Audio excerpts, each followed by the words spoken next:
नमस्कार मेरी प्यारी यूट्यूब की लॉयल फैमिली। मैं मिस्टर एक्स आज एक बार फिर से एक बहुत ही इंटरेस्टिंग हॉरर स्टोरी लेकर आया हूं। आज जो घटना मैं आपको बताऊंगा वो एक ऐसे लड़के के साथ घटी सच्ची घटना है जो इन चीजों में बिल्कुल भी यकीन नहीं किया करता था। और दूसरी सबसे बड़ी बात की वो एक अमीर बाप की बिगड़ैल औलाद था।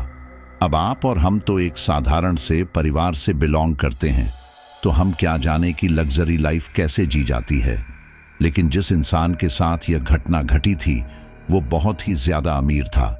लेकिन अब वो इंसान पूरी तरह से बदल चुका है, क्योंकि जिंदगी के उस एक सफर ने उसे बहुत कुछ सिखा दिया। जिन ऐसो आराम के पैसों पर वो घूमा करता था, कॉलेज में बंक मारा करता था, दोस्तों पर अपना रोब जमाया करता था, आज वही शख्स पूरी तरह से अपनी पढ़ाई पर ध्यान दे रहा है। हालांकि वो फिलहाल में अपने देश में नहीं है, वो किसी दूसरी फॉरेन कंट्री में जाकर के पढ़ाई कर रहे हैं। लेकिन वहां से अक्सर हमारी स्टोरीज को वो सुना करते हैं। साथियों, हम अक्सर ही सम्मोहन के बारे में सुनते पढ़ते रहते हैं। सम्मोहन की कला ऐसी होती है कि उसके जरिए सम्मोहन कला के जानकार किसी से भी कुछ भी करा सकते हैं। सम्मोहन के प्रभाव में इंसान के सोचने समझने की ताकत ही गुम हो जाती है। वो ये समझ ही नहीं पाता कि उसके लिए क्या अच्छा है और क्या बुरा है। सम्मोहन को आप वसीकरण भी कह सकते हैं। जब कोई इंसान किसी के वसीकरण में आ जाता है तो उसे पता ही नहीं होता है कि वो क्या कर रहा है। और वसीकरण में ऐसा नहीं है कि हर कोई सामने से किसी को भी कर सकता है। इसके लिए उस इंसान को प्रॉपर प्लानिंग करनी होती है। या तो वो आपको कुछ खाने में देगा या फिर आपके शरीर में कुछ पहनने की चीज देगा। तभी तो अक्सर हमारे बड़े बुजुर्ग हमें कहते हैं कि किसी भी अनजान जगह पर हमें किसी के हाथ से कुछ भी नहीं खाना चाहिए, क्योंकि यहीं पर तंत्र मंत्र की चीजें उसमें मिलाई जाती है और उसका हमें एहसास भी नहीं होता है। तो आज की ये रोमांचक स्टोरी ऐसे ही एक सम्मोहन भरे जाल और उस सम्मोहन के जाल में फंसे शिकार के बारे में ही है। इस घटना को हमें जिसने बताया है वो खुद भी उस सम्मोहन का शिकार होते होते बच पाया था। इस स्टोरी को शुरू करने से पहले मैं आपको बता दूं कि आपके लिए हॉरर की दुनिया की बहुत ही डार्क स्टोरीज लेकर के आ चुका हूं। लेकिन वो इतनी भयानक स्टोरीज हैं जिन्हें हम पब्लिक में नहीं सुना सकते। वहां पर ऐसे विचलित करने वाले दृश्य आपको देखने को मिलेंगे और मैं सच कहूं तो हॉरर की असली दुनिया आपको वहां पर जानने को मिलेगी, जिन्हें आप फैमिली के साथ नहीं सुन पाएंगे। इसीलिए अगर आप उस गहरी अंधेरी दुनिया को जानना चाहते हैं तो आपको चैनल की मेंबरशिप लेनी होगी, जो मैं समझता हूं आप आसानी से अफोर्ड कर पाएंगे। तो आज की इस रोमांचक और डरावनी स्टोरी की शुरुआत होती है एक युवा और आकर्षक लड़के कार्तिक से। कार्तिक एक बहुत बड़े व्यवसायी का बेटा था और अक्सर ही अपने दोस्तों के साथ किसी होटल में या फिर किसी फार्म हाउस में देर रात पार्टी करता रहता था। कार्तिक अपने माँ बाप का इकलौता बेटा था और इसीलिए बेहद लाड़ प्यार और पैसों की प्रचुरता से पलने बढ़ने के कारण कार्तिक बहुत बिगड़ गया था। पढ़ाई लिखाई की बजाय उसका ध्यान बस पार्टी और आवारागर्दी में ही लगा रहता। कॉलेज के पहले ही साल में कार्तिक लगातार 3 साल से फेल हो रहा था। उसकी मम्मी कभी उसे कुछ कहने और समझाने की कोशिश करती भी थी तो कार्तिक के पापा बीच में आ जाते। उसके पापा का कहना था कि कार्तिक तो अभी बच्चा है, ये उम्र तो उसके हंसने खेलने और मौज मस्ती करने की है। बाद में जब बिजनेस की जिम्मेदारी पड़ेगी तो वो काम के चक्कर में खुद ब खुद ही सही रास्ते पर आ जाएगा। अपने पापा का साथ मिलने से कार्तिक की आवारगी और भी बढ़ती ही चली जा रही थी। अब तो वो कई बार अपने दोस्तों के साथ सारी रात ही पार्टी करता रहता और फिर सुबह सवेरे आके दिन ढलने तक अपने कमरे में सोया पड़ा रहता। ऐसी ही एक शाम कार्तिक की गर्लफ्रेंड मिताली का कॉल आया। मिताली ने कार्तिक से इठलाती आवाज में कहा, कार्तिक, इस बार कॉलेज में मुझे मिस ब्यूटीफुल का पहला खिताब मिला है। इस खुशी में मैंने एक पार्टी रखी है। तुम रात 9 बजे तक इगतपुरी के पास वाले उसी फार्म हाउस में पहुंच जाना जहां पिछले महीने भी हमने पार्टी की थी। आज तो सारी रात हम जम के झूमेंगे, नाचेंगे और जी भर के खाएंगे पिएंगे। कार्तिक ने पहले तो एकदम खुशी जताई, फिर थोड़ी हैरानी से बोला, लेकिन मिताली, वो फार्म हाउस तो राकेश का है। अगर तुम्हें पार्टी करनी ही है तो फिर मुझे पहले क्यों नहीं बताया? मैं अपने फार्म हाउस में पार्टी अरेंज कर देता, या फिर किसी बड़े से शानदार होटल में पार्टी रख सकते थे हम लोग। मुझे यूं बेमतलब उस राकेश का एहसान लेना पसंद नहीं है। मिताली तुरंत बोली, उफ़ कार्तिक, ये कैसी बात कर रहे हो तुम भी? राकेश भी तो मेरा अच्छा दोस्त है। उसने खुद ही अपने फार्म हाउस में पार्टी रखने की बात कही तो मैंने हाँ कर दी। इसमें ऐसा नाराज होने वाली बात ही क्या है? अब ये बताओ कि तुम इस पार्टी में आओगे या नहीं?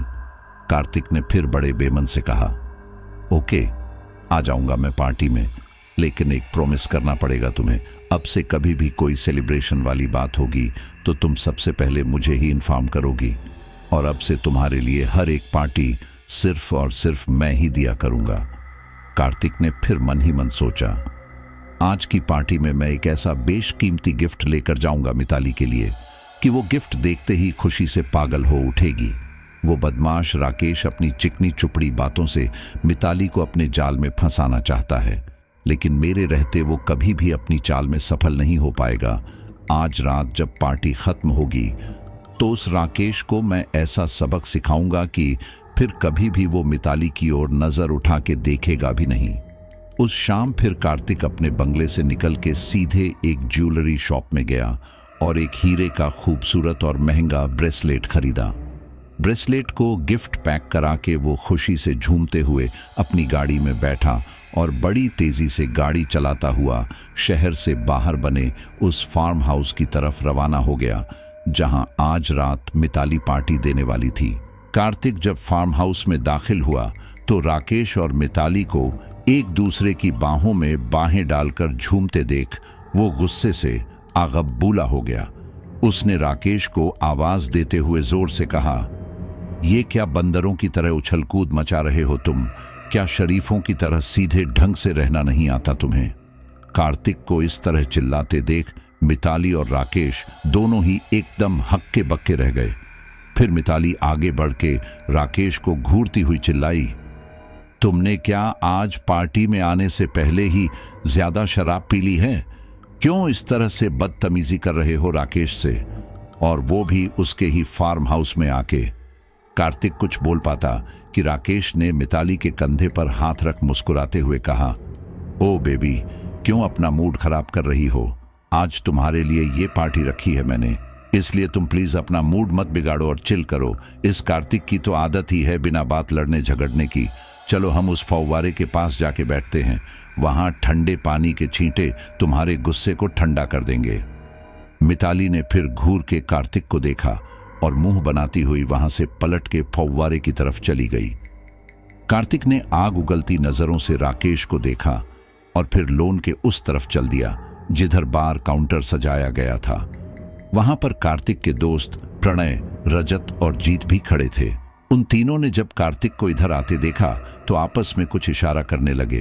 फिर रजत ने कार्तिक से धीमी आवाज में कहा, क्या बात है यार, कल तक तो ये मिताली तेरी गर्लफ्रेंड बनी घूमती रहती थी ना, तो फिर आज अचानक ही कैसे ये राकेश की बाहों में झूमती फिर रही है? प्रणय दबी जुबान से बोला, यार मुझे तो लगता है कि इस राकेश ने जरूर कोई जादू कर दिया है मिताली पर, इसीलिए तो मिताली इस तरह से राकेश के प्यार में झूमती फिर रही है।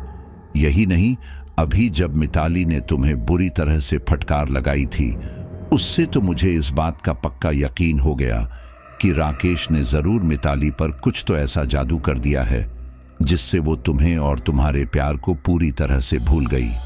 प्रणय की बात सुनते ही कार्तिक बुरी तरह से तमकते हुए बोला, उस दो कौड़ी के राकेश की ये मजाल जो वो मेरा मुकाबला करने चला है। मैं उसकी इस गुस्ताखी की उसे ऐसी सजा दूंगा ना कि उसकी रूह कांप उठेगी। मिताली सिर्फ मेरी गर्लफ्रेंड है, सिर्फ मेरी। किसी और ने उसकी तरफ नजर उठा के देखने की कोशिश भी की तो उसे बहुत पछताना पड़ेगा। गुस्से में भरे कार्तिक ने फिर 2-3 पैग व्हिस्की के पी लिए और नशे में डगमगाते कदमों से वो उसी फव्वारे की तरफ बढ़ने लगा जहां मिताली और राकेश बैठे हुए थे। लेकिन अभी कार्तिक 2-4 कदम ही चला होगा कि उसके कंधे पर किसी ने हाथ रखा। कार्तिक चौंकते हुए पलटा तो वहां रीना खड़ी हुई थी। रीना भी कार्तिक की पुरानी फ्रेंड थी और कार्तिक के बंगले के पड़ोस में ही उसका भी घर था। रीना ने बड़े प्यार से पूछा, ओह कार्तिक, अभी तो पार्टी शुरू भी नहीं हुई ठीक से और तुमने अभी से इतनी ड्रिंक ले ली। इतने टेंशन में क्यों लग रहे हो तुम? कार्तिक ने लड़खड़ाती जुबान से कहा, कोई टेंशन नहीं, तुम अपना काम करो। ओके। रीना गुस्से से मुंह बनाती हुई कुछ दूर पर खड़ी अपनी सहेली नीतू की तरफ चली गई। तभी फव्वारे के पास बैठे राकेश ने मिताली से कहा, तुम 5 मिनट मेरा वेट करो, मैं बस अभी एक सरप्राइज गिफ्ट लेकर आता हूं तुम्हारे लिए। मिताली ने मुस्कुरा के हामी भर दी और राकेश उठ के फार्म हाउस के अंदर बने एक रूम की तरफ चल दिया। कुछ पल बाद मिताली भी अपनी जगह से उठ के यूं ही टहलती हुई लॉन में घूमने लगी। अब तक रात का अंधेरा पूरी तरह से फैल चुका था और लॉन में सजी हुई रंग बिरंगी लाइट्स बहुत बढ़िया लग रही थी। मिताली फिर जैसे ही फव्वारे की तरफ पलटने लगी कि अचानक से सारी लाइट्स एक झटके में ऑफ हो गई। घुप अंधेरा होते देख मिताली डर से थर-थर कांपने लगी कि इतने में उसके सामने एक अजीब सा बूढ़ा व्यक्ति आ खड़ा हुआ। मिताली इस बुरी तरह से डर गई थी कि उसमें इतनी भी हिम्मत नहीं थी कि वो चिल्लाकर किसी दूसरे को हेल्प के लिए वहां बुला सके। वो बूढ़ा अब मिताली के बिल्कुल सामने आकर खड़ा हो गया था। मिताली ने घबराई नजरों से उसे देखा। बूढ़े के चेहरे पर बड़ी ही अजीब किस्म की मुस्कुराहट नाच रही थी। बूढ़े की आंखों में निगाह जाते ही मिताली की तो धड़कनें ही थमने को हो आईं। बूढ़े की आंखों में किसी जहरीले नाग जैसी चमक भरी थी जो उस अंधेरे में भी बिल्लौरी कांच की तरह चमक रही थी। मिताली को इस कदर घबराते देख वो बूढ़ा खून जमा देने वाली ठंडी आवाज में बोला, इतना क्यों घबरा रही है मेम साहब? मैं तो बस आपसे कुछ बातें करने के लिए यहां आया हूं। मिताली ने किसी तरह हिम्मत बटोरी और चिल्लाई, कौन हो तुम? क्यों मुझे परेशान कर रहे हो? बूढ़ा अभी कुछ कहने ही वाला था कि मिताली के कंधे पर किसी ने हाथ रखा। वो चौंक कर पलटी तो उसके पास राकेश खड़ा हुआ था। मिताली को यूं चौंकते देख राकेश हैरत से बोला, यहां अकेले कोने में खड़ी खड़ी क्या कर रही हो तुम? मिताली घबराई और रुआंसी आवाज में बोली, देखो ना राकेश, एक तो अचानक ही एकदम से अंधेरा छा गया था, फिर न जाने कहां से ये बूढ़ा मुझे परेशान करने के लिए यहां आ गया। अब चौंकने की बारी राकेश की थी। बूढ़ा? यहां कौन बूढ़ा आ गया तुम्हें परेशान करने के लिए? कहीं तुम मेरे अंकल को तो बूढ़ा नहीं कह रही हो? लेकिन वे तो मुझसे बस कुछ ही साल बड़े हैं और अंधेरा तो मैंने ही किया था कुछ देर के लिए, जिससे मैं अपनी सरप्राइज अच्छे से प्लान कर सकूं। मिताली झल्लाती हुई बोली, ओफ राकेश, मैं तुम्हारे अंकल को बूढ़ा क्यों कहूंगी? मैं तो इस बूढ़े के बारे में कह रही हूं जो अभी मेरे करीब खड़ा है। राकेश ने अपनी आंखें फाड़ते हुए इधर उधर देखा, फिर हैरानी से बोला, मुझे तो कहीं कोई बूढ़ा नजर नहीं आ रहा है। लगता है तुम अंधेरे से घबरा के कुछ तो भी अजीब सा सोच रही हो। रुको, मैं अभी लाइट्स ऑन कराता हूं। राकेश ने जोर से ताली बजाई तो अचानक ही फार्म हाउस की सारी लाइट्स एक साथ जल उठी। लाइट्स के जगमगाते ही लॉन में मौजूद सब लोग एकदम हैरान रह गए, क्योंकि लॉन के ठीक बीचों बीच एक बड़े से टेबल पर मिताली का शानदार फुल साइज कटआउट लगा हुआ था, जिसके चारों ओर रंग बिरंगी छोटी छोटी लाइट लगी हुई थी। कुछ क्षणों के लिए तो मिताली भी एकदम हक्की बक्की रह गई। फिर वो खुशी के मारे राकेश से लिपटती हुई बोली, ओ राकेश, मैंने तो कभी सोचा तक नहीं था कि तुम इतना बढ़िया सरप्राइज दोगे मुझे। खुशी के मारे मिताली उस बूढ़े के बारे में भी भूल गई। राकेश ने मिताली का हाथ पकड़ा और प्यार भरे लहजे में बोला, मिताली, मैं जानता था तुम्हें यह सरप्राइज जरूर पसंद आएगा, जानती हो। तभी कार्तिक वहां नशे में लड़खड़ाते हुए आया और मिताली का हाथ पकड़ के अपने पॉकेट में रखा ब्रेसलेट निकाला और जबरदस्ती वो ब्रेसलेट उसने मिताली की कलाई में पहनाने लगा। गुस्से से मिताली ने अपना हाथ खींचना चाहा, लेकिन कार्तिक ने बड़े जोर से मिताली का हाथ जकड़ रखा था। ये देख वहीं खड़े राकेश ने कार्तिक का कॉलर पकड़ के उसे पूरी ताकत से पीछे की तरफ धकेल दिया। कार्तिक एकदम से धक्का लगने से नीचे लॉन पर गिर पड़ा और लॉन में मौजूद सब लोग जोर जोर से खिलखिला के हंसने लगे। राकेश ने फिर मिताली का हाथ थामा और बड़े स्टाइल से चलता हुआ जमीन पर पड़े कार्तिक के पास जाके बोला, आज एक बात कान खोलकर सुन लो, मिताली सिर्फ मेरी है, सिर्फ मेरी। बहुत ही जल्द हम दोनों एंगेजमेंट करने वाले हैं। चलो निकलो अब यहां से तुम, और दोबारा से कभी अपनी ये मनहूस शक्ल लेकर हम दोनों के सामने मत आना। राकेश की बात पूरी होते ही तालियों से पूरा लॉन गूंज उठा। सब फ्रेंड्स मुस्कुराते हुए आगे आके राकेश और मिताली को एंगेजमेंट के लिए एडवांस में बधाई देने लगे। मिताली का गोरा चेहरा शर्म से लाल पड़ गया। उसने राकेश से कुछ कहना चाहा, तभी कार्तिक जमीन से उठ के खड़े होता हुआ आग बबूला हो चिल्लाया, राकेश तुम कभी भी मिताली को अपना नहीं बना पाओगे, कभी भी नहीं। फिर कार्तिक पलट के तेजी से चलते हुए अपनी गाड़ी में बैठा और फार्म हाउस से बाहर निकल गया। गाड़ी चलाते हुए उसके दिमाग में बस मिताली का ही चेहरा घूम रहा था। सड़क इस वक्त लगभग सूनी सी थी, इसलिए कार्तिक फुल स्पीड से गाड़ी ड्राइव कर रहा था।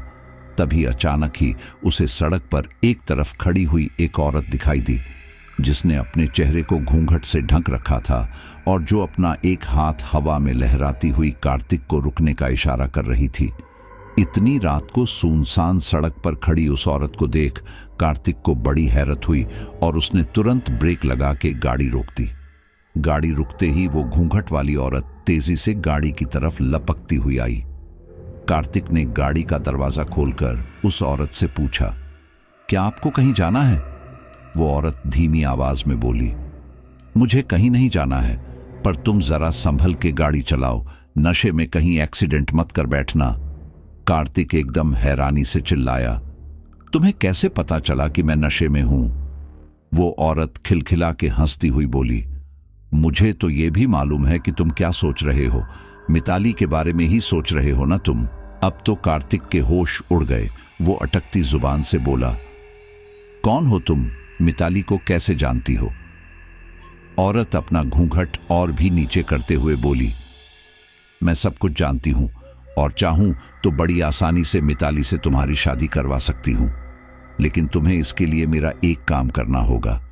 कार्तिक ने कुछ पल सोचा, फिर रूखाई से बोला, पहले ये बताओ तुम हो कौन, क्या काम कराना चाहती हो मुझसे? औरत ने तुरंत जवाब दिया, अभी ये सब जानकर तुम करोगे क्या?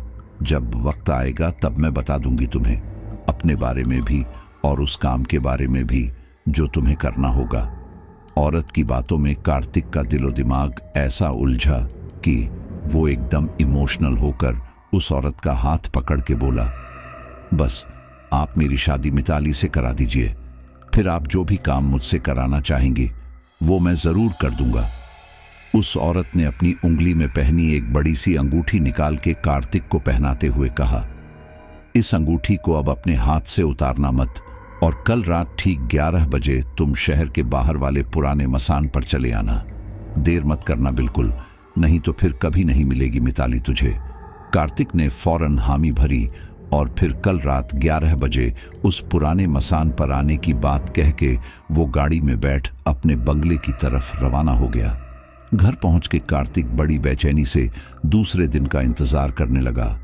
फिर जैसे ही रात हुई तो कार्तिक फटाफट गाड़ी में बैठ शहर से बाहर बने उस पुराने श्मशान की ओर जाने लगा, जिसके बारे में कई तरह की डरावनी कहानियां उस शहर में प्रचलित थीं। तेज रफ्तार से बढ़ती हुई कार अब जंगल वाले एरिया में पहुंच चुकी थी। जैसे ही जंगल का एरिया आया, कार्तिक का मोबाइल नेटवर्क ठप पड़ गया। कार्तिक परेशान हो बोला, ओफ, अब इस मोबाइल को क्या हो गया? पता नहीं वो औरत थी कौन और कैसे जानती थी मेरे और मिताली के बारे में? कहीं वो कोई ठग या लुटेरी तो नहीं थी वो? ऊपर से मेरा मोबाइल भी अब कुछ काम का नहीं रहा। इस जंगल में तो आगे जाके एकदम भूल भुलैया सा रास्ता है, कहीं मैं भटक कर कहीं और ना पहुंच जाऊं। अगर गाड़ी खराब हो गई तो आसपास तो कोई गैरेज भी नहीं है, बिना मोबाइल के तो मैकेनिक को भी नहीं बुलाया जा सकता। अंधेरा बहुत गहरा हो चला गया था। सोच विचार से थके और टेंशन से बोझिल हो रहे अपने दिलो दिमाग को किसी तरह एक्टिव रखने की कोशिश करते हुए कार्तिक गाड़ी ड्राइव किए जा रहा था। कुछ ही देर बाद एकदम घने जंगल का इलाका शुरू हो गया। यहां से अब उस पुराने मसान की दूरी बहुत ही कम थी। न जाने क्यों अब कार्तिक का दिल बहुत बुरी तरह से घबराने लगा। आसपास क्या, दूर दूर तक भी कहीं कोई शख्स नजर नहीं आ रहा था। कुछ देर बाद आखिर कार्तिक को वो पुराना मसान दिख ही गया, तो उसने फौरन गाड़ी रोकी और गाड़ी से नीचे उतर के घबराए हुए इधर उधर देखने लगा। चारों तरफ घुप अंधेरा छाया हुआ था। हर तरफ से उल्लू और चमगादड़ों के चीखने चिल्लाने की आवाजें आ रही थीं। तेज हवाओं में उड़ते सूखे पत्तों की आवाज दिल में डर पैदा कर रही थी। कार्तिक ने डरते डरते पुकारा, कोई है? कोई है यहां पर? अभी कार्तिक की बात पूरी भी नहीं हो पाई थी कि अचानक ही आसमान पर जोर जोर से बादल गरजने की आवाज और बिजली चमकने से हुई चकाचौंध से उसके होश उड़ गए। और फिर वो संभल पाता कि तेज तूफानी हवाओं के साथ उड़ते हुए हजारों सूखे पत्तों ने कार्तिक और गाड़ी को लगभग पूरी तरह से ढक लिया। घबरा के कार्तिक जोर से चीखा, सामने क्यों नहीं आ रही हो तुम? क्यों इस तरह से मुझे बुला के लुका छिपी का खेल खेल रही हो? कार्तिक के चिल्लाते ही अचानक से वहां चल रही तेज हवा एकदम से बंद हो गई। सूखे पत्ते भी उड़ने बंद हो गए और वहां पूरी तरह से खामोशी छा गई। उल्लुओं और चमगादड़ों ने भी चीखना बंद कर दिया। अभी कार्तिक इस खामोशी की वजह ढूंढ ही रहा था कि उसे दूर से कोई साया अपनी तरफ आते दिखाई दिया। वो साया बड़ी तेजी से कार्तिक की तरफ बढ़ा चला जा रहा था। कुछ ही देर में वो साया बिल्कुल कार्तिक के सामने आके रुक गया। घने अंधेरे की वजह से कार्तिक को साफ साफ कुछ भी दिखाई नहीं दे रहा था। इसीलिए कार्तिक ने अपने मोबाइल की टॉर्च जलानी चाहिए, लेकिन वो टॉर्च जला पाता कि उससे पहले ही उस साए से एक गरजती सी आवाज आई, रोशनी मत करना तुम, आओ मेरे साथ, चुपचाप बिना कोई सवाल किए मेरे पीछे चलते जाओ। मैं वही हूं जिसने तुम्हें यहां आने के लिए कहा था। कार्तिक बुरी तरह से सिहर उठा, लेकिन वो किसी तरह अपनी हिम्मत बटोर के उस साए के पीछे पीछे चलने लगा, क्योंकि उसे ये समझ आ गया था कि ये साया उसी घूंघट वाली औरत का है जो उसे कल रात मिली थी।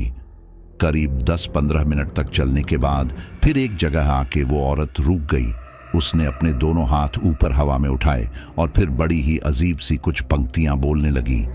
मसान मसान, मसान का प्रेत, आजा सामने और दिखा दे अपना तेज। कार्तिक हक्का बक्का हो उस औरत को देखे जा रहा था कि तभी उसके सामने वाले इमली के पेड़ में एकदम से हलचल सी हुई और फिर अगले ही क्षण उस इमली के पेड़ से कोई चीज नीचे जमीन पर गिर पड़ी। जैसे ही वो चीज नीचे जमीन पर गिरी, उस औरत ने लपक के वो चीज उठाई और फिर झूमती हुई जोर जोर से इमली के पेड़ के चक्कर काटने लगी। 5 चक्कर काटने के बाद वो औरत किसी बंदर की तरह उछल के उस पेड़ से जा लटकी। कार्तिक घबराया हुआ सब देख रहा था। वो इतना ज्यादा डर गया था कि अपनी जगह से हिल तक नहीं पा रहा था। अचानक ही वो औरत उस इमली के पेड़ से कूद के सीधे कार्तिक के कंधे पर सवार हो गई। फिर कार्तिक के दोनों कानों में एक एक बाली पहनाती हुई भयंकर आवाज में बोली, इस बाली को अब हर समय अपने कान में पहने रहना। जब तक ये बालियां तुम्हारे कानों में रहेंगी, तब तक तुम जिस लड़की को चाहोगे वो लड़की तुम्हारी दीवानी बन जाएगी। बाली पहनने से कार्तिक के कानों में भीषण दर्द हो रहा था। वो दर्द से कराहते हुए बोला, कल रात तुमने एक अंगूठी मेरी उंगली में पहनाई थी और अब आज अचानक ही मेरे कानों में ये बालियां क्यों पहना दी? बहुत दर्द हो रहा है मुझे इन बालियों से, नहीं पहन सकता मैं इन बालियों को अपने कान में। वो औरत अब कार्तिक के कंधे से कूद के नीचे जमीन पर खड़ी हो गई और दांत पीसती हुई चिल्लाई, क्या मजाक समझ रहा है तू मुझे? अरे मूर्ख, मैं इस मसान की साधिका हूं जो रात रात भर इस मसान में रह के मुर्दों को जगा के सिद्धि हासिल करती हूं। तेरी किस्मत अच्छी है जो मैं खुद ही तेरे पास चली आई थी। कल मैंने एक वायदा लिया था तुझसे, अब तो तुझे माननी ही पड़ेगी मेरी हर एक बात। लेकिन फिक्र मत कर, पहले तू उस लड़की मिताली को अपना बना ले, उसके बाद ही मैं फिर तुझे अपना काम बताऊंगी। अब जा यहां से, चले जा, लेकिन याद रखना मेरा राज किसी और को बिल्कुल भी मत बताना, न ही मेरी दी हुई अंगूठी और कानों की ये बालियां उतारना, समझ गया ना? तो जा निकल यहां से। उस औरत ने अपनी बात कही और जोर से कार्तिक को पीछे की तरफ धकेल दिया। कार्तिक लड़खड़ाता हुआ पीछे की तरफ जा गिरा जब वो किसी तरह जमीन से उठ के दोबारा खड़ा हुआ तो उसे वो औरत कहीं भी दिखाई नहीं दी। डरा सहमा कार्तिक फिर घबरा के तेजी से भागते हुए अपनी गाड़ी के पास पहुंचा और फिर जल्दी से गाड़ी में सवार होकर गाड़ी स्टार्ट कर वहां से वापस अपने बंगले की तरफ रवाना हो गया। जब कार्तिक अपनी गाड़ी से घर वापस आ रहा था तो उसने एक अजीब सी चीज देखी। सड़क पर एक लड़की खड़ी थी जो उसकी ओर देख रही थी। वह लड़की बहुत ही प्यारी और आकर्षक थी, लेकिन उसकी आंखें बहुत ही डरावनी और अजीब सी थीं। कार्तिक ने सोचा कि वह लड़की शायद किसी मुश्किल में है, इसलिए उसने अपनी गाड़ी रोक दी और उस लड़की के पास जाकर बोला, तुम इतनी रात को यहां सड़क किनारे पर क्या कर रही हो? कहां जाना है तुम्हें? क्या मैं तुम्हें अपनी गाड़ी में बैठा के छोड़ दूं? लेकिन वो लड़की तो बिना कुछ बोले बस विचित्र ढंग से मुस्कुराने लगी। जब वो लड़की कुछ नहीं बोली तो चिढ़ के कार्तिक वापस अपनी गाड़ी में जाके बैठ गया। गाड़ी में बैठ के जैसे ही उसने पीछे पलट के देखा तो सड़क पर खड़ी वो लड़की अचानक ही गायब हो गई। कार्तिक को यह बात समझ में नहीं आई। वह सोच रहा था कि वह लड़की कहां गई। तभी उसने एक अजीब सी आवाज सुनी। लगा कुछ मक्खियां भिनभिना रही हैं। हैरान हो कार्तिक ने जब गाड़ी के अंदर लगी लाइट जला के देखा तो ये देख के उसका दिल दहल गया कि वो लड़की उसकी गाड़ी की पिछली सीट में बैठी हुई थी। कार्तिक को यह बात समझ में नहीं आई। वो सोचने लगा कि ये लड़की अचानक ही कैसे उसकी गाड़ी में आ गई। तभी उसने एक अजीब सी बात सुनी। वो लड़की अपनी डरावनी आंखों को गोल गोल घुमाती हुई फुसफुसा रही थी, तुम मुझे नहीं बचा सकते, कभी नहीं बचा सकते, मुझे मरना ही होगा। लड़की की बात सुन कार्तिक बुरी तरह से घबरा गया। वो अभी सोच ही रहा था कि ये लड़की क्या कह रही है। तभी उसकी गाड़ी के टायर अचानक ही फट गए और उसकी गाड़ी एक पेड़ से टकरा गई। इस एक्सीडेंट में कार्तिक की गाड़ी पूरी तरह से चकनाचूर हो जाती है, लेकिन हैरत की बात यह थी कि कार्तिक को एक खरोंच तक नहीं आई। कार्तिक बड़ी हैरानी से अपने आप को देखते हुए बोला, ये कैसे हुआ? मेरी गाड़ी अचानक ही ऐसे चकनाचूर कैसे हो गई, जैसे इस पर से कोई बुलडोजर गुजर गया हो और गाड़ी की ऐसी हालत हो गई, लेकिन मेरा तो एक बाल तक बांका नहीं हुआ। अचानक ही कार्तिक की नजर अपनी उंगली में पहनी अंगूठी पर पड़ी। वो ये देख के एकदम चौंक उठा कि उस रहस्यमय औरत की पहनाई हुई अंगूठी का नग एकदम चमचमा रहा था। उस चमचमाते नग को देख कार्तिक समझ गया कि ये सब चमत्कार इसी अंगूठी की वजह से ही हुआ है। आज वो इस अंगूठी के कारण ही सही सलामत बच पाया है, नहीं तो उसकी गाड़ी की ही तरह अब तक उसके शरीर के भी टुकड़े टुकड़े हो चुके होते। घबराए कार्तिक ने फिर गहरी गहरी सांस ली और अपना मोबाइल उठा के अपने एक दोस्त को फोन लगाने लगा। उसने अपने दोस्त को गाड़ी लेकर तुरंत इस जगह पर पहुंचने के लिए कहा। फिर अपने दोस्त को लाइव लोकेशन सेंड करके वो बेचैनी से उसके यहां पहुंचने की राह देखने लगा। कार्तिक ने अपने जिस दोस्त विक्रम को फोन किया था, वो अपने कुछ दोस्तों के साथ मिलकर हाईवे के पास वाले होटल में पार्टी कर रहा था। जैसे ही उसने कार्तिक का फोन अटेंड किया कि फौरन होटल से निकलकर गाड़ी में बैठ तेजी से कार्तिक के भेजे लोकेशन की तरफ रवाना हो गया। नशे में डूबे हुए विक्रम की आंखें बार बार झपक रही थीं। वो जल्दी से कार्तिक के पास पहुंचना चाहता था, इसीलिए वो बड़ी तेज गति से गाड़ी ड्राइव कर रहा था। अभी विक्रम उस जंगल वाले एरिया के पास पहुंचा ही था कि उसने कुछ दूर सड़क पर कोई अजीब सा साया देखा। पहले तो विक्रम को लगा कि सड़क के किनारे पर शायद कार्तिक ही खड़ा है, लेकिन जब विक्रम की गाड़ी उस साए के करीब पहुंची तो विक्रम ने घबराई नजरों से देखा कि सड़क पर कार्तिक नहीं बल्कि एक विचित्र सा आदमी खड़ा था जो उसकी ओर ही देख रहा था। वह आदमी बहुत ही अजीब सा लग रहा था और उसकी आंखें तो एकदम ही डरावनी थीं। वो आदमी बार बार अपना मुंह खोलकर बड़े ही अजीब ढंग से किसी भेड़िए की तरह गुर्रा रहा था।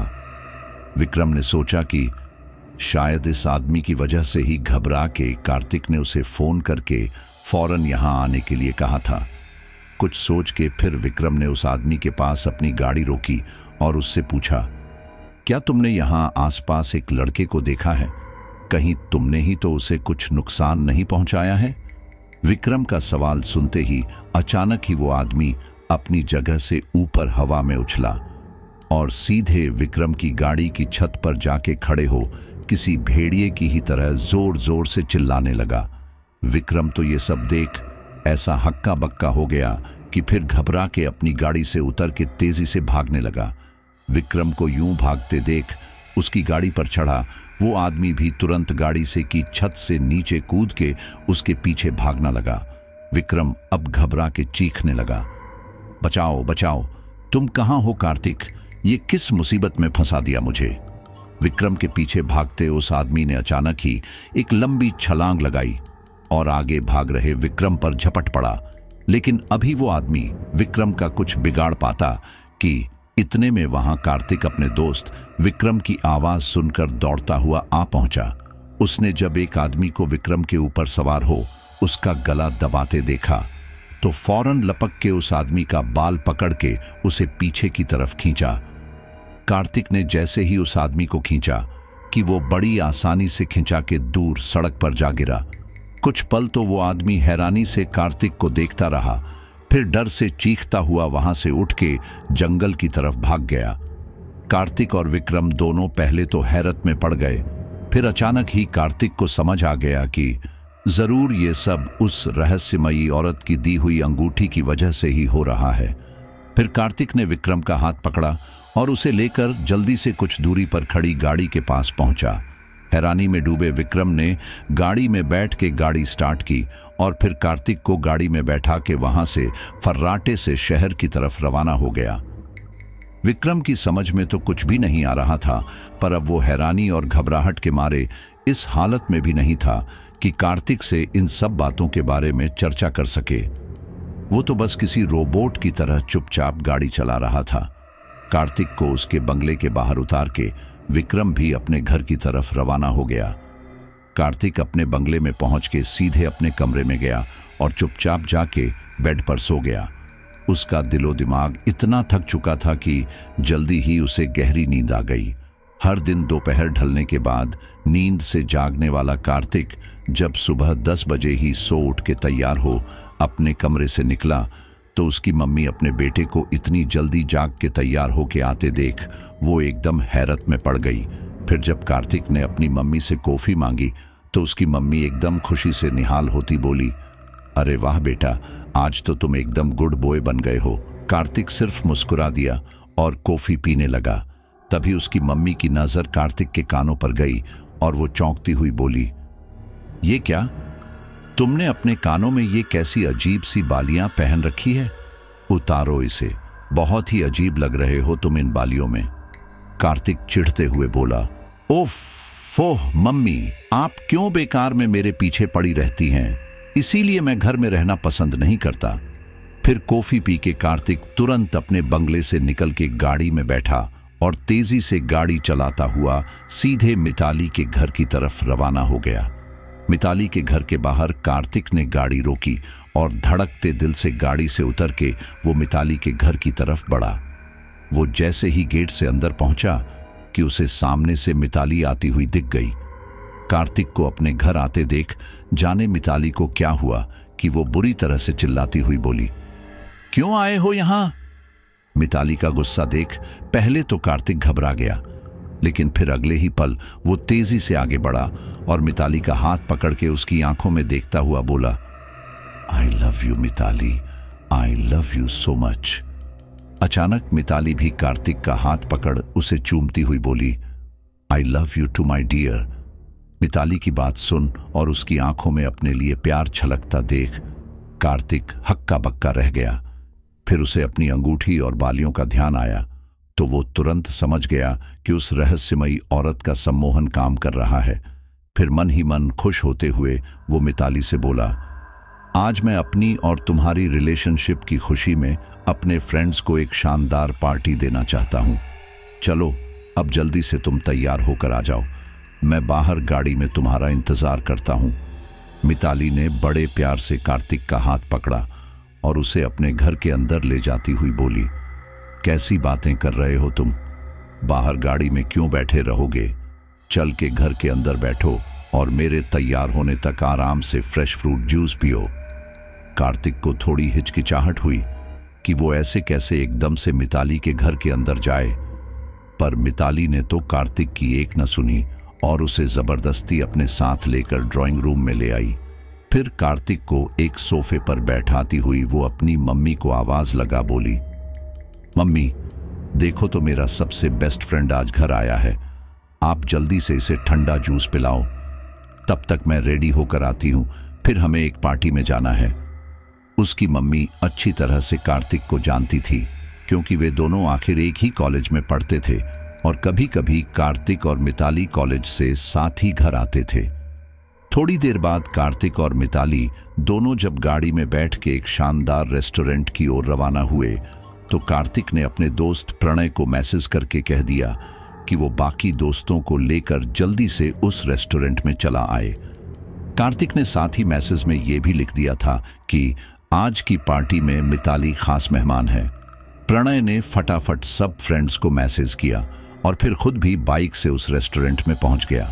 अभी वो बाइक से नीचे उतर ही रहा था कि तभी अपनी गाड़ी से उतर के राकेश तेजी से प्रणय के पास आया और गुस्से से बोला, क्यों प्रणय, तुम ये क्या झूठी अफवाहें फैला रहे हो? तुमने क्यों मैसेज किया कि आज शाम की पार्टी कार्तिक और मिताली की तरफ से है? क्या तुम जानते नहीं कि मिताली सिर्फ मुझसे प्यार करती है, उस कार्तिक से तो वो नफरत करती है, नफरत, समझे या नहीं? प्रणय ने गर्दन झटकते हुए कहा, तुम अपना ये गुस्सा मुझ पर क्यों दिखा रहे हो? तुम्हें अगर मेरी बात पर यकीन नहीं आ रहा है तो रेस्टोरेंट में जाके खुद ही क्यों नहीं देख लेते? राकेश दांत पीसते हुए तेजी से रेस्टोरेंट के अंदर पहुंचा और जब उसने सामने ही मिताली और कार्तिक को एक दूजे की बाहों में बाहें डाले प्यार से बातें करते देखा तो एकदम से आग बबूला हो चिल्लाया, मिताली क्या कर रही हो तुम यहां इस मक्कार के साथ? राकेश की तेज आवाज सुन रेस्टोरेंट में बैठे दूसरे लोग चौंक के राकेश को देखने लगे। कार्तिक ने चेयर से उठते हुए जोर से कहा, क्या अच्छे रेस्टोरेंट में आने की तमीज भी भूल गए हो तुम? ये क्या तरीका है किसी शरीफ लड़की से बात करने का? मिताली ने तो राकेश की सूरत देखते ही एकदम नफरत से अपना मुंह मोड़ लिया। फिर वो कार्तिक का हाथ पकड़ती हुई बोली, ओ डियर, इस रेस्टोरेंट में तो कैसे कैसे फालतू लोग चले आ रहे हैं। तुम मैनेजर को बुला के अभी इस आदमी को बाहर निकलवाओ यहां से, नहीं तो मैं फिर यहां नहीं रुक सकूंगी। कार्तिक ने तुरंत मैनेजर को बुलवाया, लेकिन तब तक राकेश खुद ही अपमानित होकर वहां से बाहर चला गया। उसकी समझ में नहीं आ रहा था कि अचानक ही कैसे मिताली के दिल में कार्तिक के लिए इतनी मोहब्बत जाग उठी, और कल रात तक तो मिताली के दिल में सिर्फ मेरे लिए ही प्यार था, तो फिर आज एकदम से कैसे वो यूं नफरत से देख रही थी मुझे।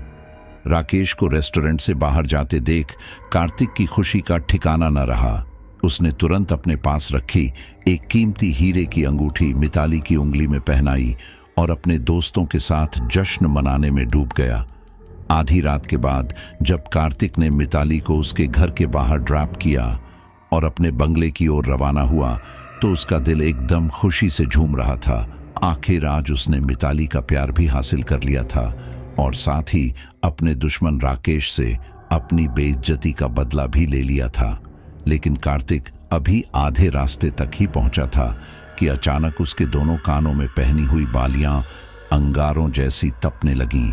कुछ ही सेकंड में वो बालियां इतनी गर्म हो उठी कि कार्तिक दर्द से चीखने लगा, लेकिन अभी वो अपने रुमाल से उन बालियों को पकड़ के कान से निकालने ही वाला था कि इतने में अचानक ही उसके कानों में उस रहस्यमयी औरत की सरसराती हुई आवाज गूंजी, इसी वक्त चले आओ तुम यहां, मैं उसी पुराने मसान में तुम्हारा इंतजार कर रही हूं।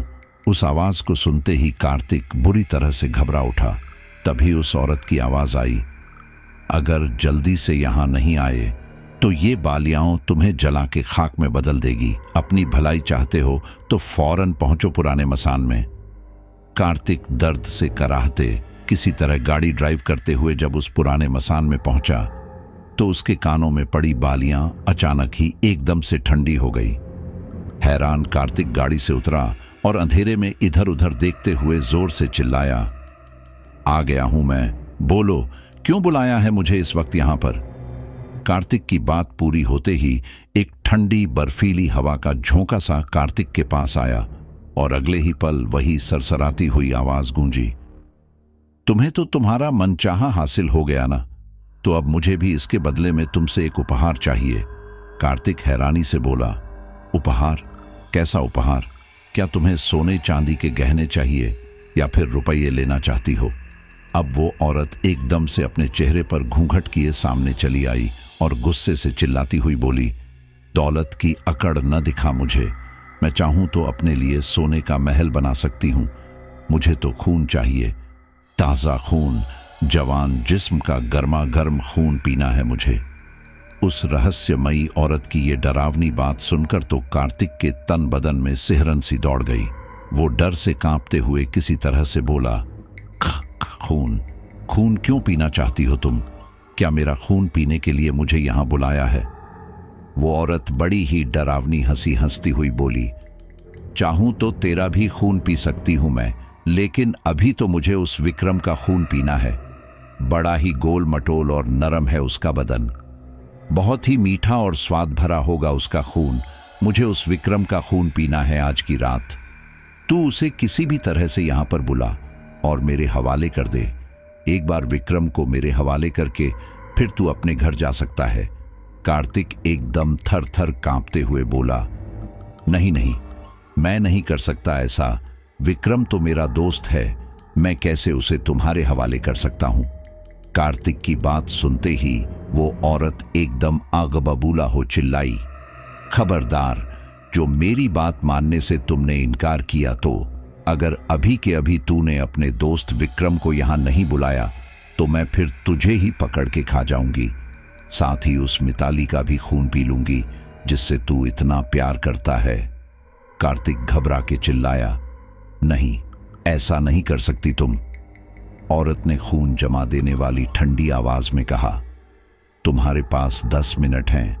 10 मिनट में अगर तुमने विक्रम को यहां बुलाने के लिए फोन नहीं किया तो फिर 11वें मिनट में मैं सीधे मिताली के घर पहुंच जाऊंगी और उसका एक एक बूंद खून चूस लूंगी। अब तो कार्तिक का दिलो दिमाग चक्कर खाने लगा। बेबसी के मारे उसकी आंखों से आंसू बहने लगे। फिर किसी तरह उसने विक्रम को कॉल किया और थरथराती आवाज में उससे तुरंत यहां पहुंचने के लिए कह कॉल कट कर दी। कॉल करने के बाद फिर कार्तिक जोर जोर से रोने लगा तो उस औरत ने गुर्राते हुए कहा, ए लड़के, अब यहां इस तरह से रो रो के इस मसान की शांति मत खराब करो। चलो जाओ, निकलो यहां से तुम। और याद रखना, जब कभी मैं फिर से तुम्हें यहां बुलाऊं तो चुपचाप चले आना। बदहवास और दुखी कार्तिक किसी तरह से अपनी गाड़ी में बैठा और वहां से अपने घर के लिए रवाना हो गया। जब देर रात को कार्तिक अपने घर पहुंचा तो सुबह होने में सिर्फ 2-3 घंटे ही बाकी थे।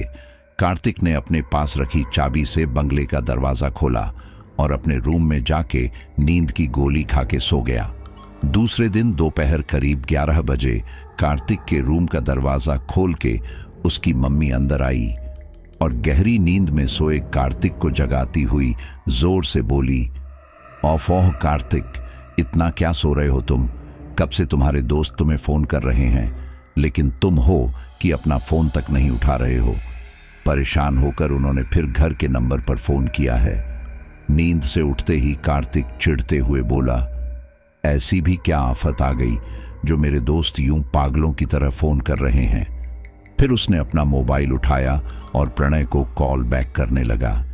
दरअसल नींद की गोली के प्रभाव में सोए कार्तिक के दिमाग से कल रात की वो बात ही निकल गई थी कि उसने विक्रम को फोन करके मसान में आने के लिए कहा था। प्रणय ने कार्तिक का कॉल रिसीव करते ही कहा, तुम इतनी देर से हमारे किसी के भी कॉल का जवाब क्यों नहीं दे रहे थे? हम सबने कितने फोन किए, ऐसी भी क्या लापरवाही है? कार्तिक ने झल्लाते हुए पूछा। अब सीधे सीधे बताना कि हुआ क्या है ऐसा? क्यों ऐसे पागल हुए जा रहे तुम सब मुझे फोन करने के लिए? अब प्रणय ने कुछ परेशान स्वर में बताया, वो यार, दरअसल विक्रम का कल आधी रात से कुछ पता ही नहीं चल पा रहा है। उसका फोन भी स्विच ऑफ आ रहा है। उसके परिवार वाले बहुत परेशान हैं। उन्होंने हम सबको फोन करके विक्रम के बारे में पूछताछ की।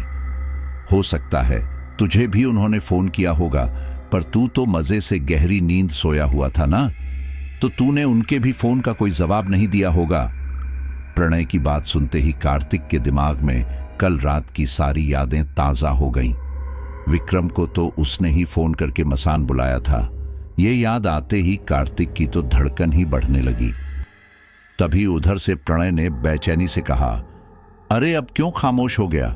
सुनाई तो दे रही है ना तुझे मेरी आवाज? क्या कुछ पता है तुझे कि विक्रम कहां पर होगा? उसने कल रात तुझे फोन वगैरह किया था क्या? कार्तिक बुरी तरह से घबरा उठा। फिर किसी तरह वो बोला, मुझे कैसे पता होगा विक्रम के बारे में? मैं तो कल रात मिताली को उसके घर ड्रॉप करके अपने घर आके सो गया था। फिर अभी जब मेरी मम्मी ने जगाया तो ही मैं नींद से उठा हूं। प्रणय ने मायूसी से कहा, ओह ठीक है यार, तो फिर अब तू जल्दी से तैयार हो और फटाफट विक्रम के घर पहुंच जा। हम सब दोस्त भी वहीं जा रहे हैं। फिर वहां जाके देखेंगे कि विक्रम को ढूंढने के लिए क्या करना चाहिए, या फिर पुलिस को इस बारे में खबर करके उनसे विक्रम की तलाश करने की गुजारिश करनी ठीक रहेगी। पुलिस का नाम सुनते ही कार्तिक तो डर के मारे सिहर उठा।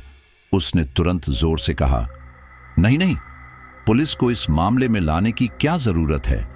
अरे विक्रम कहीं किसी गर्लफ्रेंड के साथ गया होगा, किसी हिल स्टेशन पर घूमने फिरने। खुद से ही आ जाएगा वो 2-4 दिन बाद। इतना टेंशन लेने की कोई जरूरत नहीं है। तुम सब भी आराम से रहो अपने अपने घर में, और विक्रम के परिवार में भी फोन करके बोल दो कि वो लोग परेशान ना हो। कार्तिक ने इतना कहते ही फोन काट दिया और फिर तुरंत बेड से उठ के तैयार होने बाथरूम में चला गया। बाथरूम में जाके उसने वहां लगे शीशे के सामने खड़े होकर अपने कानों में पहनी बालियों को छू के देखा। फिर गुस्से और पछतावे से वो खुद पर ही चिल्लाया, क्यों पड़ा मैं इस जंजाल में? क्या जरूरत थी तब उस औरत के बुलाने पर मसान तक जाने की? आज मेरी ही वजह से मेरा दोस्त विक्रम मारा गया, और कल को न जाने और किसकी बारी आएगी। फिर कार्तिक ने अचानक ही नैपकिन लिया और उस नैपकिन से अपने कानों में लटक रही बालियां पकड़ के जोर से खींचने लगा। लेकिन जैसे ही उसने बालियां खींच के उन्हें कानों से उतारना चाहा कि तभी एकदम से उसके कानों में जैसे तेज दर्द की लहर सी उठने लगी और वो दर्द के मारे बेहोश होकर नीचे जमीन पर गिर पड़ा। थोड़ी देर बाद जब कार्तिक को होश आया तो वो ये देख के बुरी तरह से घबरा उठा कि उसके दोनों कानों से बेतहाशा खून बह रहा था। उसने जल्दी से एक नैपकिन से खून पोंछा और आंखें बंद कर मन ही मन उस औरत का ध्यान करते हुए बुदबुदाया, मुझे बख्श दो, अब मैं कभी भी इन बालियों को कान से नहीं उतारूंगा। अचानक ही कार्तिक के कानों से बहता खून रुक गया और उसके कानों में उस औरत की आवाज गूंजी, आज रात ठीक 12 बजे तुम मसान पहुंच जाना और फिर अपने दोस्त प्रणय को वहां बुला के वापस घर चले जाना। याद रहे, अगर 12 बजे तक नहीं पहुंचे तो फिर मैं सीधे मिताली के पास पहुंच जाऊंगी। फिर जो कुछ भी होगा उसके लिए सिर्फ तुम ही जिम्मेदार होगे। और हाँ, डरो मत, तुमने विक्रम को जो भी फोन किए थे उनका कोई सबूत कभी किसी को नहीं मिल पाएगा। कार्तिक ने जब प्रणय को मसान बुलाने की बात सुनी तो वो बुरी तरह से फूट फूट के रोने लगा। अपने एक दोस्त विक्रम को खोने के बाद अब उसे दूसरे दोस्त प्रणय को भी खोना पड़ रहा था। लेकिन अब उसके सामने कोई और रास्ता नहीं था, क्योंकि वो अच्छी तरह से जानता था कि अगर आज रात उसने प्रणय को मसान में नहीं बुलाया तो वो रहस्यमयी औरत जरूर मिताली के पास पहुंच उसका खून चूस के उसे मार डालेगी। फिर बाथरूम से निकल के कार्तिक अपने रूम में आया और बेड पर गिर के रोते हुए बोला, इस तरह से मैं तो एक एक करके अपने सारे दोस्तों को खो बैठूंगा। मिताली का प्यार पाने की इतनी बड़ी कीमत नहीं चुका सकता मैं, और न ही मिताली को खो सकता। क्या करूं अब मैं? कैसे इस भयंकर मुसीबत से निकलूं मैं? कार्तिक बड़ी देर तक रोता रहा कि अचानक ही उसके पास उसकी मम्मी आके बैठ गई। मम्मी ने कार्तिक के सिर पर हाथ फेरते हुए प्यार से कहा, क्या हुआ बेटा, क्यों इतने दुखी हो रहे हो तुम? क्या अपनी मम्मी को नहीं बताओगे? अपनी मम्मी की प्यार भरी बातें सुन कार्तिक एकदम भावुक हो बोला, अब कुछ नहीं हो सकता मम्मी, कुछ भी नहीं। मैंने खुद ही अपने हाथों से अपने ऊपर भयंकर मुसीबत बुला ली है। अब मैं नहीं जानता कि आखिर इसका अंत कैसे होगा, मेरी मौत से या फिर हम सबकी मौत से। कार्तिक की बातों से उसकी मम्मी पहले तो एकदम से घबरा गई, फिर किसी तरह हिम्मत करके बोली, ऐसे मरने की बात मत करो तुम, पहले मुझे सारी बात साफ साफ बताओ। कुछ पल खामोश रहने के बाद फिर कार्तिक ने सब कुछ अपनी मम्मी को बता दिया कि वो किस तरह से मिताली का प्यार पाने के लिए एक रहस्यमयी औरत के जाल में फंस गया। अब वो औरत उससे हर रात एक एक दोस्त की कुर्बानी मांग रही है। सारी बातें जानने के बाद पहले तो कार्तिक की मम्मी एकदम डर गई, फिर कुछ देर सोचने के बाद वो गंभीर स्वर में बोली, तुम अब अपने किसी भी दोस्त को नहीं बुलाओगे उस मसान में, और न ही तुम खुद भी आज के बाद कभी भी उस मसान में जाओगे। कार्तिक रोते हुए बोला, लेकिन मम्मी, अगर मैं रात को मसान में नहीं गया तो वो औरत पहले तो मिताली को मार डालेगी और फिर उसके बाद मुझे और आप दोनों को भी मार देगी। मम्मी तुरंत बोली, नहीं, वो औरत ऐसा कुछ भी नहीं कर सकती। अगर वो खुद ही मिताली के घर जाके उसे मार सकती तो फिर तुम्हारे जरिए क्यों वो तुम्हारे दोस्तों को मसान बुलवाती है? क्यों खुद से ही उन दोस्तों के पास जाके उनका खून नहीं चूस लेती वो? अब कार्तिक हक्का बक्का हो सोचने लगा, फिर बेबस लहजे में बोला, लेकिन मम्मी, मैं अपने कानों में पहनी इन बालियों का क्या करूं? ये बालियां मुझे उस औरत ने ही पहनाई थी और ये अंगूठी भी, लेकिन अभी जब मैंने अपने कानों से इन बालियों को उतारने की कोशिश की तो इतना तेज दर्द हुआ कि मैं दर्द के मारे बेहोश हो गया और मेरे कानों से भी खून निकलने लगा। जब तक मेरे कानों में ये बालियां हैं तब तक मुझे उस औरत की हर एक बात माननी ही पड़ेगी। मम्मी एकदम से उठ के खड़ी हुई और फिर कार्तिक का हाथ पकड़ती हुई बोली, तुमने नहा लिया है ना? तो फिर आओ मेरे साथ। कार्तिक कुछ समझ पाता कि उसकी मम्मी उसे अपने साथ लेकर बंगले के अंदर ही बने मंदिर में पहुंच गई, जहां वो रोज सुबह शाम पूजा आरती करती थी। उन्होंने कार्तिक को देवी मां की मूर्ति के सामने बैठा दिया, फिर देवी के गले में पड़ी एक माला निकाल के कार्तिक के गले में पहना दी और उसके माथे पर लाल चंदन का टीका लगा दिया।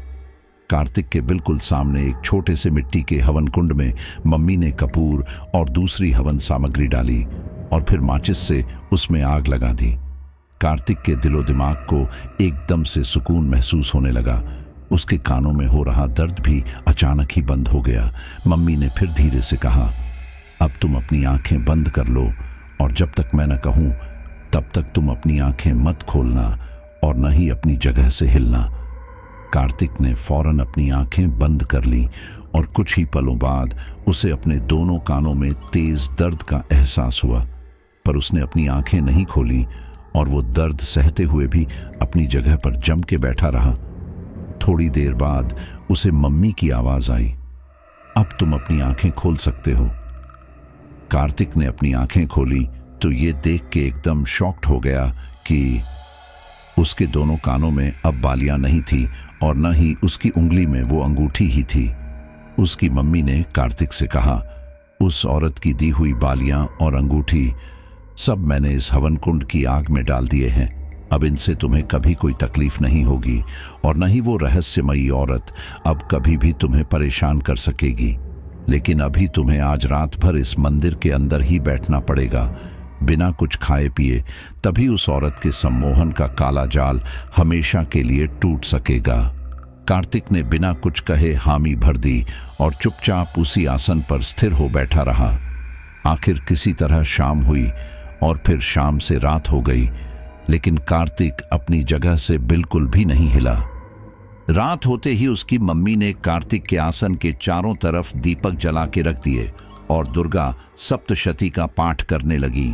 आखिर रात भी ढल गई और सुबह का सूरज निकल आया। सुबह होते ही कार्तिक की मम्मी ने कार्तिक को उस आसान से उठाया और नहा के साफ कपड़े पहनने के लिए कहा। फिर खुद भी नहाने धोने चली गई और जब वो नहा के तैयार हो कार्तिक के कमरे में पहुंची तब तक कार्तिक भी नहा के रेडी हो चुका था। उसकी मम्मी ने कार्तिक के माथे पर चंदन लगाया और गले में रुद्राक्ष की एक माला पहनाती हुई बोली, अब तुम अपने मन से सारे डर दूर निकाल दो और साथ ही ये कसम खा लो कि अब कभी भी किसी चीज के लिए तुम गलत रास्ता नहीं अपनाओगे। कार्तिक ने अपनी मम्मी के पैर छू के कसम खाई कि अब से वो एक अच्छी जिंदगी गुजारेगा और अपनी पढ़ाई लिखाई पर ध्यान देगा। पूरे दिन कार्तिक को बेचैनी होती रही। वो अपने घर से नहीं निकला। फिर जब रात होने के बाद भी उसे प्रणय और मिताली के कुशल होने की खबर मिली तो वो समझ गया कि अब उस रहस्यमयी औरत का सम्मोहन जाल टूट गया है। साथ ही कार्तिक को एहसास हुआ कि सम्मोहन के जरिए मिताली का प्यार पाने की ख्वाहिश करना भी बहुत ही गलत था। जल्द ही कार्तिक ने अपने डैड से कह के पढ़ने के लिए लंदन की एक यूनिवर्सिटी में चला गया, जहां वो फालतू की पार्टी और आवारागर्दी से दूर रह के पूरा मन लगा के पढ़ाई करने में जुट गया। हाँ, उसे एक बात का अफसोस सताता रहा कि काश उसने पहले ही अपनी मम्मी की बातें मान ली होती तो उसका दोस्त विक्रम आज जिंदा होता। लेकिन सच ही है दोस्तों कि कई बार हम जोश में आकर होश खो बैठते हैं और ऐसी गलतियां कर गुजरते हैं जिनके पछतावे की आग हमें जिंदगी भर जलाती ही रहती है। और उसी पछतावे की आग में आज कार्तिक जल रहा है, लेकिन उसी आग ने आज उसको इतना ज्यादा बदल भी दिया है। अगर उसके लाइफ में वो एक्सीडेंट नहीं होता तो शायद वो कभी बदल ही नहीं पाता और वैसी ही अय्याशी लाइफ जीता रहता। तो शायद भगवान हमारे लिए कुछ करते हैं तो कुछ सोच समझ कर ही करते हैं। अगर हमें सही राह पर डालने के लिए भगवान कोई तरीका अपनाते हैं तो उसमें कहीं ना कहीं हमारा ही हित छुपा हुआ होता है। और मैं आपको दोबारा बता दूं कि अगर आप हॉरर की असली तंत्र मंत्र की दुनिया देखना चाहते हैं तो भैया लेट मत कीजिए और चैनल पर मेंबरशिप को ज्वाइन कर ही लीजिए। अच्छा, बहुत कम साथी ही ऐसे होंगे जो अंत तक स्टोरी सुन रहे होंगे, लेकिन जो सुन रहे हैं उनका मैं बहुत दिल से धन्यवाद करता हूं। और वो मुझे बताएं कमेंट में कि उनको स्टोरी कैसी पसंद आई है और उनका नाम अगली स्टोरी में लेने की पूरी कोशिश करूंगा। अब उन साथियों का नाम लेते हैं जिन्होंने पिछली कुछ स्टोरीज पर अपने नाम कमेंट्स में सजेस्ट किए हैं। विजय लिंबू नेपाल, इजहार अली दहली बवाना, निर्मला मुंबई, सुनील लाल दिल्ली, लेखराज राय मध्य प्रदेश, सोनाली शिंदे मुंबई, गोपाल सिंह भरतपुर, संजय सिंह महोबा उत्तर प्रदेश, दीपक जाटव यूपी, आशा सैनी रोहतक। चलिए बहुत बहुत धन्यवाद, मिलते हैं आपसे बहुत जल्द अगली स्टोरी पर।